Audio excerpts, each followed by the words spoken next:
Alors, bon matin à tous. Bon matin, Sophie. Bon matin.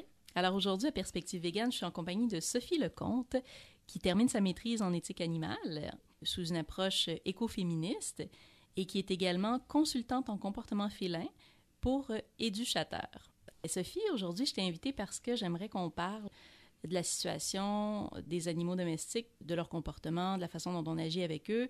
On sait actuellement au Québec qu'on détient le nombre record d'abandon d'animaux domestiques à travers l'Amérique du Nord, donc on parle de plus d'un demi-million par année. On sait que certains de ces abandons-là peuvent être causés par des problèmes de comportement. Tout à fait. Et toi, c'est donc ta spécialité. Est-ce que tu peux nous dresser un portrait de la situation selon ta perspective? Oui, en fait, l'approche de Éduchateur pour qui je travaille, c'est notre objectif principal d'aider les gens qui ont des problèmes avec leur chat à la maison de comportement. Si on regarde ça dans une perspective plus large de notre rapport avec les animaux de compagnie, les problèmes de comportement sont souvent reliés au fait qu'on ne les comprend pas et que notre approche est dictée là, par, si on veut, des traditions culturelles. Nous, dans le domaine, on va parler de l'approche traditionnelle, par exemple, avec les animaux, ce qui est punitif, contraignant. C'est des demandes excessives qu'on fait, dans le fond, aux animaux, là. Et quand ils ont un comportement qui est un peu déviant, mais on va punir tout de suite, ou en fait, du moins, un comportement qui pour l'animal est normal, mais pour nous, est inacceptable. Au-delà de régler les problèmes ponctuels des gens de comportement, est-ce qu'on ne devrait pas essayer justement de changer notre regard sur ces animaux-là? Souvent, ça va être des animaux qui vont venir soit d'élevage qui ne sont pas très responsables ou des gens qui ne vont pas faire stériliser leurs animaux à la maison. Ça, c'est beaucoup avec les chats. Là, on s'est finalement produit des animaux-objets pour notre consommation. Exactement. Donc, on produit des animaux qui sont considérés comme des biens meubles. À mes yeux, les animaux de compagnie, c'est la pointe de l'iceberg de notre rapport aux animaux qui est problématique. Comme on les aime tellement, ils font partie de notre famille, mais il y en a plus d'un demi-million qui se font euthanasier, tués, on devrait plutôt dire, là, tués, à cause d'une surpopulation. Finalement, il n'y a pas grande mobilisation pour empêcher ça, il n'y a pas beaucoup de sensibilisation. Les législations, c'est long à changer. Déjà, si on aborde le fait d'avoir des animaux de compagnie à la maison comme je prends un animal à la maison pour l'aider, pour lui offrir un toit, une maison, une famille aimante, plutôt que de dire je vais sélectionner un animal en fonction de son look esthétique parce que ça me convient et je me renseignerai pas sur ses besoins à la base et après, je vais être en conflit avec cet animal-là puis on va créer une relation dans laquelle il y a un manque de confiance et de respect parce que je le punis, parce que je le contrains, parce que je l'empêche de s'épanouir comme individu. Selon moi, on devrait changer, on devrait faire beaucoup de sensibilisation pour changer notre perspective sur ces individus-là. Peut-être qu'à travers les animaux de compagnie avec qui on partage notre quotidien, on serait en mesure d'ouvrir nos yeux aussi à la réalité puis à l'individualité de chacun des animaux, finalement, qu'on ne voit pas, malheureusement, au quotidien. Oui, c'est un angle très intéressant puis auquel il faut s'arrêter. Mais si on regarde les contraintes de vie en société qu'on a, on peut penser par exemple à un chien qui jappe, des voisins qui sont peut-être moins compréhensifs que nous, des problèmes qu'on peut avoir dans notre relation avec notre animal et des comportements qu'il a qu'on aimerait voir changer. Est-ce qu'il y a des possibilités? Est-ce qu'il y a des pistes de solutions? Ah oui, tout à fait. Si on parle des chats, par exemple, les problèmes de comportement là, spécifiques là, qu'on voit très souvent, le problème de malpropreté, abîmer le mobilier avec les griffes. Ça peut être aussi des agressions, soit envers les gens, ou des agressions entre chats, de la mauvaise cohabitation. Généralement, une grosse composante est un manque de stimulation. Parce qu'un manque de stimulation, c'est pas juste d'avoir de l'énergie puis de pas pouvoir la dépenser. C'est de ne pas avoir un quotidien qui répond et qui satisfait leurs besoins instinctifs spécifiques. Donc, ils ont, au niveau génétique, des patromoteurs qui les motivent à faire certains comportements. C'est pas un choix de dire « Oh, j'aimerais gruger la patte de la table ». C'est que je dois physiologiquement, biologiquement, gruger pour satisfaire ce besoin-là. Donc, la stimulation est une chose qu'on a tendance à négliger beaucoup. De sortir avec son chien, prendre une marche régulièrement, c'est parfait, c'est idéal. Mais au-delà de ça, ils ont besoin de plus que ça. Ils ont besoin de chercher, ils ont besoin de sentir, certains chiens ont besoin de creuser, ils ont besoin de gruger, ils ont besoin de travailler aussi psychologiquement. La stimulation psychologique, c'est une chose qu'on néglige beaucoup. On ne veut pas culpabiliser les gens, évidemment, parce qu'il n'y a pas de sensibilisation, il n'y a pas d'information qui est donnée à ce niveau-là. Mais si, par exemple, on offre des bols d'alimentation interactifs avec lesquels le chien doit travailler pour manger, il y en a qui se font pour les chats aussi, ça c'est merveilleux. Donc, si on se concentre à augmenter le niveau de stimulation quotidienne et que leur période d'éveil là, est consacrée à des activités stimulantes, agréables, positives, normalement, les problèmes de comportement devraient d'emblée diminuer un peu. Puis pour nous, ça ouvre toute une nouvelle porte relationnelle avec notre animal si on pense à lui apprendre des nouvelles choses, à répondre à ses besoins de sa perspective à lui. Oui, être plus attentif à ses besoins, à l'observer, à considérer que, bon, oui, un chien, c'est un chien dans le sens où un chien a besoin, généralement, tous les chiens ont besoin de certaines choses, mais ensuite, d'un point de vue individuel, c'est quoi leur préférence? Comment est-ce qu'on peut répondre à cette préférence-là? Les observer. Et si on met de côté toute l'approche traditionnelle punitive, contraignante, si on parle des chiens, par exemple, le collier étrangleur, ou, tu sais, l'approche, là, s'il y a de l'urine en dehors, bon, si par exemple, le chien s'échappe, de lui mettre le nez dedans, de punir, tout ce que ça crée, c'est de la confusion, une perte de confiance. Même si ça peut fonctionner dans certains cas de régler des problèmes, ça peut en causer davantage, ça peut causer davantage de stress. Et ce qu'il faut comprendre au-delà de tout ça, c'est que c'est pas de leur faute. Ils ne font pas ça de façon volontaire, ou c'est vraiment un inconfort. Là, moi, c'est sûr qu'on peut pas se mettre à leur place, on peut pas être entre leurs deux oreilles, mais si on essaie de prendre du recul, d'avoir un regard empathique sur le problème, bien, ça nous permet de diminuer le niveau de colère, puis d'avoir une approche qui est beaucoup plus aidante, puis de dire, bon, qu'est-ce que je dois faire pour régler le problème? Et là, consulter des gens qui, justement, sont spécialisés dans la résolution de problèmes, parce que il y a des problèmes spécifiques qui ont besoin d'une intervention particulière avec un plan d'action en fonction de la situation qui va être évaluée. Mais la plupart des problèmes de comportement se règlent généralement assez bien. Donc, si on est prêt à embarquer dans une démarche comme celle-là, en fait, c'est probablement la seule solution durable à un vrai problème de comportement, là, d'évaluer la situation avec un professionnel. Est-ce que les gens, le grand public généralement, est prêt à prendre le temps pour cette démarche-là? C'est une bonne question. Je pense qu'au niveau canin, on est un peu plus avancé en tant que société là, québécoise. Il y a beaucoup d'intervenants en comportement canin. Est-ce qu'il y en a des très bons? Peu, il y en a. Au niveau félin, je dirais de plus en plus les gens ont une sensibilité à ça, comprennent que les problèmes peuvent se régler et qui nécessairement doivent mettre du temps pour régler le problème. Des fois, les gens peuvent être vraiment surpris de dire « OK, j'ai juste à changer quelques trucs, mais il faut être prêt à faire les concessions. » Des fois, c'est même pas une question de temps. Mais par exemple, d'avoir une litière dans son salon, là.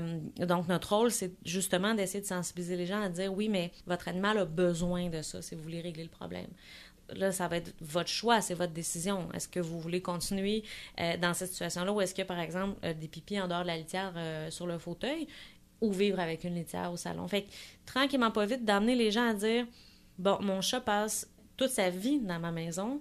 Est-ce que c'est normal d'adapter la maison pour lui? » Oui.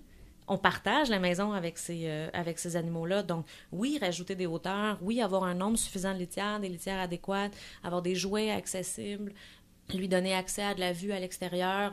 Donc ça, c'est un sujet là, qui, je pense, qui doit évoluer encore beaucoup là, ici au Québec. Plutôt que de modifier leur milieu de vie, moi, ce que je vois beaucoup autour de moi, c'est qu'on modifie l'animal lui-même. J'aimerais faire une petite parenthèse sur le dégriffage des chats au Québec, qui est une mutilation finalement, parce que c'est une ablation de la dernière phalange. Donc, on ne retire pas la griffe, là. On coupe complètement la dernière phalange, évidemment sous anesthésie générale. C'est une pratique qui est interdite en France, en Allemagne, en Autriche, au Danemark, en Espagne, en Suisse. En Israël, elle est passible de 40 000 $ d'amende et d'1 an de prison. Et au Québec, c'est tout à fait commun. J'ai réalisé en fait qu'un animal qui avait plus ses griffes ne pouvait plus se gratter pour le restant de sa vie. Donc on peut s'imaginer que ça nous pique, mais on n'a pas accès à nos ongles ni à le bout de nos doigts pour nous gratter. On peut imaginer qu'est-ce que ça fait comme sensation. Des animaux qui peuvent avoir des douleurs fantômes suite au dégriffage, au bout de pattes qui n'existent plus, ou des douleurs qui sont bien réelles pourtant, et des problèmes de comportement suite à ça. Il va y avoir une modification aussi dans sa façon de marcher.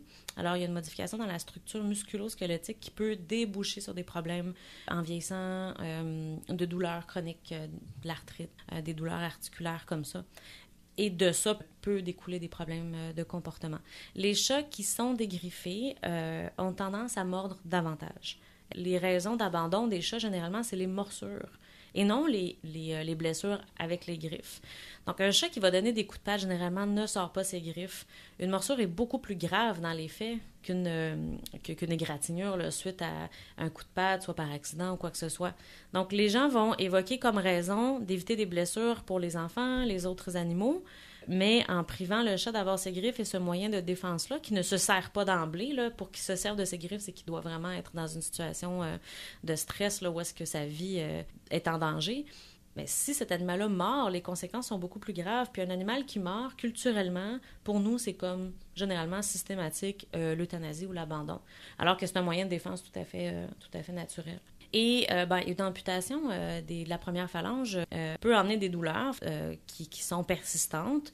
Et donc, quand le chat va dans sa litière, ça devient douloureux parce que c'est une surface qui est meuble. Donc, il peut créer une aversion à la litière parce qu'il y a de la douleur aux pattes. Est-ce que c'est systématique? Non. Est-ce qu'il y a des chats qui sont dégriffés qu'on dirait qu'il n'y a rien arrivé dans leur vie? Oui, tout à fait. Mais ce que les gens ne savent pas, c'est que les chats sont excellents pour cacher leur douleur. Parce qu'ils sont des prédateurs, des très bons prédateurs, mais ce sont des proies aussi.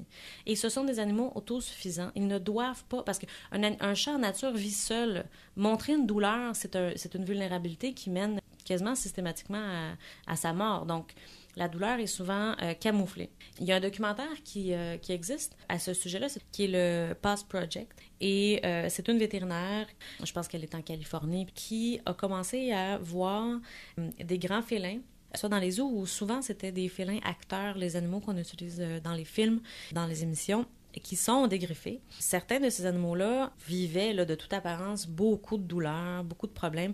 Ces animaux-là étaient même plus capables de marcher pour se rendre à leur bol d'eau ou de nourriture pour s'alimenter. Elle a décidé de commencer à voir au niveau médical qu'est-ce qu'elle pouvait faire pour ces animaux-là. Donc, en prenant des radiographies, elle s'est rendue compte que souvent, il y avait de l'infection qui était restée coincée à l'intérieur, même une fois que les plaies étaient guéries. Puis, il y avait vraiment beaucoup de problèmes connexes qui étaient rarement soupçonnés, finalement, parce qu'on se connaît peu là, au niveau des conséquences du dégriffage. Et en étendant ses recherches, elle s'est rendue compte que les chats domestiques vivent le même problème et c'est pas proportionnel au poids. Un chat de maison qui pèse 8-9 livres peut vivre exactement la même chose. Et de sensibiliser les gens à cette réalité-là et de rendre illégal le dégriffage. Donc, pendant le documentaire, on voit le processus légal d'adoption de ces législations-là concernant le dégriffage ville par ville. Et ça fonctionne quand même assez bien. On voit qu'il y a une prise de conscience. C'est de cette façon-là qu'on change directement les choses, finalement. Là. Que les gens qui s'intéressent à cette question-là peuvent aller consulter puis voir le documentaire et peut-être même éventuellement se mobiliser pour justement sensibiliser les gens ici, au Québec, à cette réalité-là qui est le dégriffage, parce qu'on a beaucoup de chemin à faire. Alors pour moi, c'est excessivement problématique de savoir qu'un individu qui est censé travailler dans le but d'aider et de soigner les animaux performe lui-même une mutilation hyper souffrante et même traumatisante. Pour moi, c'est un grave problème, là. Donc, on doit aller plus loin que ça, puis je pense qu'on est rendu à ce moment-là ici, là. De se renseigner puis de donner les informations aux gens, de dire non, on refuse de faire du dégriffage, mais vous avez des options.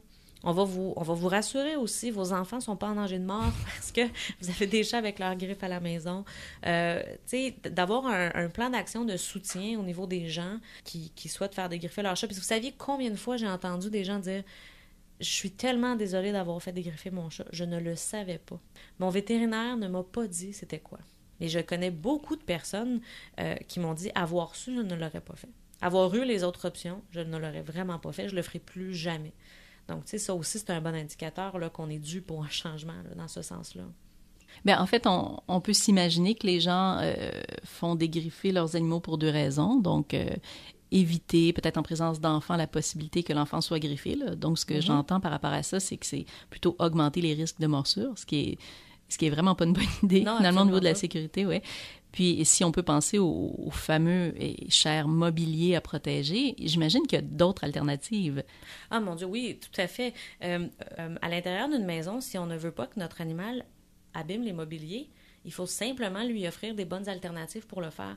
Faire ses griffes, là, c'est un comportement normal, naturel, qui a plusieurs raisons. C'est pas juste user ses griffes. Il y a une composante territoriale aussi. Donc, s'il choisit un coin du fauteuil pour le faire, mais c'est super simple. Il faut simplement protéger cet endroit-là, finalement, pour une période déterminée. Là, c'est jamais très, très long. Par exemple, avec du papier d'aluminium, et lui offrir une super bonne alternative à côté, soit un très bon poteau à griffes. Malheureusement, ce qui se trouve en magasin, ce qui se vend, est généralement pas bien adapté. C'est souvent pas assez stable et pas assez haut. Mais c'est très simple de trouver des alternatives, de stabiliser un griffoir, un arbre à chat. Moi, à la maison, mes chats ont leurs griffes et mon mobilier n'est absolument pas abîmé parce qu'ils ont des surfaces intéressantes pour le faire, que ce soit des tapis d'osier, un bon arbre à chat, un bon griffoir. Certains chats vont aimer le bois directement. Il y a des trucs en carton qui se vendent. Généralement, là, c'est un des problèmes les plus faciles à régler, les griffes pas au bon endroit. On a même une chronique là, sur notre site Internet qui donne tous les conseils pour ça. Puis, donc, le site, c'est educhatter.com? Oui, exact. On sait par ailleurs, Sophie, que les refuges au Québec débordent. Donc, il y a énormément de morts par injection et de morts par chambre à gaz. Et parallèlement à ça, il y a des refuges qui sont sans euthanasie, qui débordent d'animaux à adopter. Qu'est-ce que tu aurais à nous dire sur ces animaux-là? Parce que je sais que tu en as côtoyé quand même. Tu travailles au sein d'un de ces refuges-là. Oui, et puis les animaux que j'ai à la maison, nécessairement, c'est des animaux que j'ai pris dans des refuges ou des gens qui ne pouvaient plus s'en occuper ou qui ne voulaient plus s'en occuper. C'est sûr qu'on parle souvent dans notre travail de dire, bon, quand il y a des problèmes de comportement, les animaux sont abandonnés. Mais au-delà de tout ça, les animaux qui sont dans des refuges, rares sont ceux qui ont des graves problèmes de comportement. Ceux qui ont des graves problèmes de comportement sont euthanasiés malheureusement pour laisser la chance aux autres qui n'ont pas de problème d'être adoptés. Mais les animaux en refuge, souvent, ils se retrouvent là pour plein de raisons. Les déménagements, on le sait que c'est une des raisons majeures là, d'abandon d'animaux au Québec. Mais, tu sais, souvent, l'âge d'abandon des animaux est en bas de 2 ans.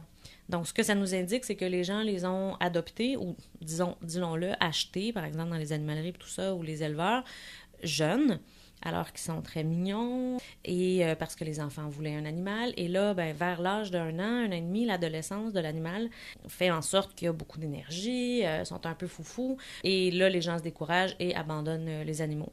Donc ça, c'est des très bons indicateurs là, qu'il y a un grave problème de compréhension des besoins des animaux. Mais ces animaux-là, en refuge, ces animaux, tout ce qu'ils veulent, tout ce qu'ils ont besoin, c'est une famille aimante qui va répondre à leurs besoins. Dans les refuges, ce qui est intéressant, c'est qu'on peut choisir un animal en fonction de notre rythme de vie, si on a des enfants, si on est seul, est-ce qu'on est actif, est-ce qu'on est plus casanier, quel animal va pouvoir cohabiter avec nous de façon harmonieuse plutôt que de choisir un animal en fonction de son look physique ou des fausses croyances qu'on peut avoir, par exemple, sur certaines races. On peut retenir que les animaux en refuge ne sont pas brisés, ne sont pas des objets de seconde main avec problème, mais plutôt que la qualité de la relation qu'on va avoir avec eux va probablement faire d'eux des animaux agréables à côtoyer. Oui, puis souvent, s'ils sont un peu plus vieux, même adultes, c'est plus facile Écoutez, moi, je travaille en comportement avec les chats et j'ai pas envie d'avoir de chatons à la maison. J'aurais pas envie d'avoir à faire toute l'éducation de chatons. Même si je suis tout à fait outillée pour le faire, j'aurais pas de problème à le faire. Moi, j'ai un rythme de vie qui fait que je préfère avoir des animaux plus âgés, qui sont un peu plus matures, qui ont des besoins de dépenses d'énergie un peu moindres. C'est sûr qu'on a toujours besoin de les stimuler. Donc, ça vaut vraiment la peine de considérer un animal qui a déjà passé la phase là, d'adolescence où est-ce qu'à un moment donné, ils sont un peu plus matures. C'est plus facile d'entrer en relation avec eux et de les éduquer finalement. Bien, ça fait le tour un peu de notre complexe rapport avec nos animaux domestiques. Donc, les gens peuvent aller consulter le site d'Educhatter, Sophie. On espère que la perspective de notre rapport avec nos animaux domestiques au Québec, parce que c'est une situation qui est vraiment exceptionnelle au Québec, va s'améliorer. Et je vais terminer notre entrevue. Je vais terminer notre entrevue avec une question personnelle. Donc, Sophie Lecomte, si ton chat pouvait parler, qu'est-ce qu'il te dirait? Ah, c'est une très bonne question. Peut-être que mes chats, sans aucune prétention, me diraient peut-être merci dans un premier temps de les avoir sortis des conditions dans lesquelles ils étaient à la base, de leur avoir offert un foyer. Moi, je leur répondrais aussi certainement un gros merci d'avoir changé ma vie à leur façon, bien à eux. Peut-être que simplement, ils exprimeraient une forme de soulagement, de dire enfin, je peux vivre ma vie féline comme je l'entends. Ça serait peut-être moi qui leur parlerais puis qui leur poserais plein de questions, à savoir qu'est-ce que je peux faire davantage pour que tu sois bien, hein, parce que souvent les gens, ils me disent il ne leur manque que la parole, en voulant dire, tu sais, ils sont brillants, ils parlent des chiens ou des chats d'emblée. Et moi, je leur dis, mais ils ont leur propre parole. Ils nous parlent à leur façon. Il faut juste qu'on soit en mesure de prendre le temps d'observer puis d'essayer de comprendre. Définitivement. Sophie Lecomte,